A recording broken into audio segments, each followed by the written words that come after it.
Okay, good evening, ladies and gentlemen. Welcome to the Asian News. How are you today? Fine? Okay, nice. The first news comes from Indonesia, which is Indonesian ferry catches fire. The KM Karya Indah was heading to Sana in the northeast of Indonesian archipelago when it was engulfed in flames. Search teams are looking for one missing person after rescuing all other passengers from a large ferry that caught fire in Indonesia. The KM Karya Indah was heading to Sanana, a remote port in the northeast of Indonesian archipelago when it was engulfed in flames. Shortly after departing, the ferry caught fire. The situation forcing passenger and crew to jump into the sea to save themselves. There were no reported casualties. Muhammad Arafah, the head of the local search and rescue team, said there were 275 people on board. 274 had been evacuated safely, but one person, a 43-year-old man, is still being searched for. He added that at least 35 passengers were children.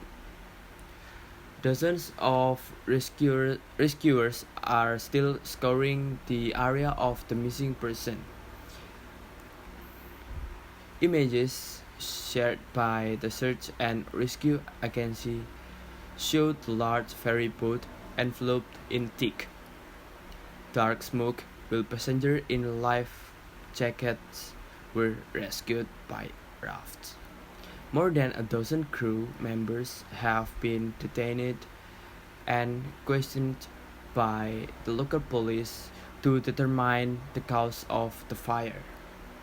Maritime accidents are common in Indonesia due to poor safety standards, but passenger ferries are widely used for transport in the archipelago of some 70,000 islands. In 2019, 21 people died when an overloaded ferry sank in rogue seas off Java north coast.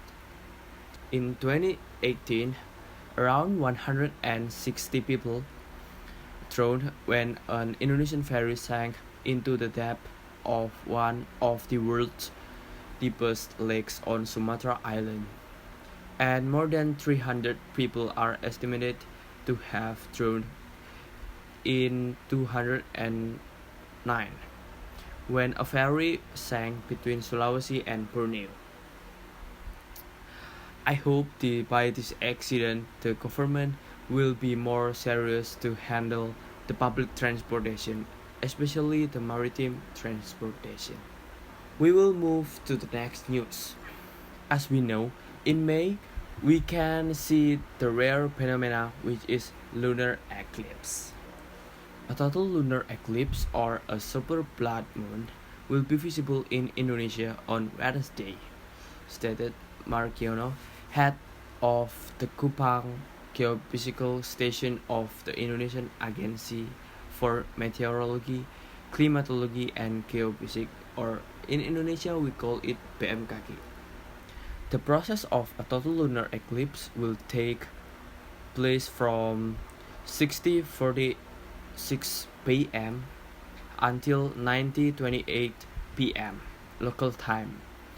A total lunar eclipse occurs when the sun, the earth, and the moon are aligned, and when the moon is in the umbra, or in the darkest part of the earth. At its peak, the moon will appear red, which is why it is also known as a blood moon. The moon will also appear larger than during the normal full moon phases. At the time of the eclipse, it will reach the perigee that is will have the nearest approach to Earth. Margiono explained it, hence the total lunar eclipse that will occur to May 26, 2021 is also known as the super blood moon, as it occurs when the moon is in perigee. The head of station said the entire eclipse process, from the initial phase to the final phase, will last for 5 hours, 5 minutes, and 2 seconds. While the total eclipse from the beginning of the total phase, the total peak, to the end of the total phase will last 18 minutes and 44 seconds. BMKG will monitor the eclipse from several locations across Indonesia using telescopes equipped with detector and information technology.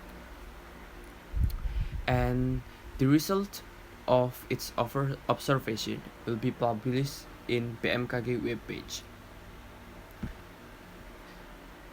The eclipse will be visible if the weather is cloudy and is safe to be witnessed directly, without special eclipse glasses by the public, said BMKG. Because of this lunar eclipse phenomena, several places in Indonesia have a tidal flooding. The phenomenon of a total lunar eclipse on May 26 resulted in flooding of the coast of Surabaya.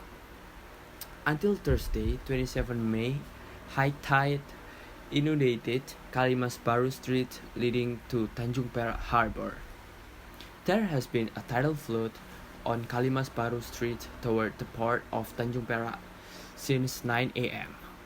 The flood was 40 cm high, said the coordinator of the Tanjung Perak BMKG Maritime Observation and Information Division Surabaya, Mr. Sutarno. Mr. Sutarno added that his party had given warnings and early warnings about the potential of tidal flooding on the coast of Surabaya and East Java. He said, "We have already conveyed an early warning that from May 25, there will be floods starting from May 26 to 29. Mr. Sutarno appealed to the public to avoid the route temporarily, so that it doesn't not become a point of traffic jam. He appealed for disturbing transportation, especially motorbikes, on this route is also jammed. People who use motorbikes are urged to avoid it." BMKG Kelas 2 Maritime Tanjung Perak Surabaya Prasetyo Umar Firdianto explained that the super blood moon also affects the tidal height of the sea water. The alignment of the moon, earth, and sun will result in increase in the attractive force against sea water, resulting in higher tides. Prasetyo said this could cause tidal flooding. It affects the tides of seawater, has an impact on tidal flooding in the coastal areas of Surabaya. Coastal areas that have the potential to affect it are on the west coast of Surabaya, the port of Surabaya, the east coast of Surabaya, to the coast of Sidoarjo and Pasuruan.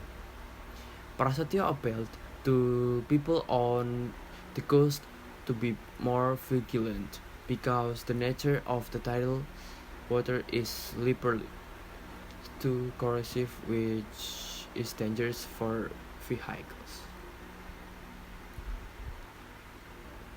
Okay, ladies and gentlemen, don't go anywhere. After the following commercial break, we will bring you more interesting news. Stay tuned.